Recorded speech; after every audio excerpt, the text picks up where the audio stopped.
ഇനി ഗബ്രിയോട് മിണ്ടില്ല എന്ന് ജാസ്മിൻ. ഇനി അവന്റെ അടുത്ത് ഞാൻ പോയി സംസാരിക്കില്ല.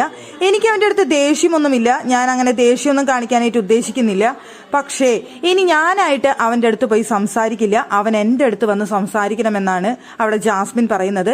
എല്ലാ തെറ്റും ചെയ്തത് ഞാനാണ്. തെറ്റെല്ലാം എന്റെ ഭാഗത്താണ്. അതുകൊണ്ട് തന്നെ ഞാൻ അവന്റെ അടുത്ത് ദേഷ്യം കാണിക്കാൻ ഒന്നിനും പോകുന്നില്ല. പിന്നെ ഒരു കാര്യത്തിൽ എനിക്ക് ദേഷ്യമുണ്ട്. അതെന്തായാലും ഇവിടെ വെച്ച് ചോദിക്കാൻ ഉദ്ദേശിക്കുന്നില്ല. എന്തായാലും മോശക്കാരി ഞാനാണല്ലോ. എന്തായാലും പുറത്തിറങ്ങിയതിന് ശേഷം അവന്റെ അടുത്ത് ഞാൻ അത് ചോദിക്കും. എനിക്ക് മോശക്കാരിയാവാനായിട്ട് ഇനിയിപ്പോൾ യാതൊരു മടിയുമില്ല. ഓൾറെഡി ആയി കഴിഞ്ഞു.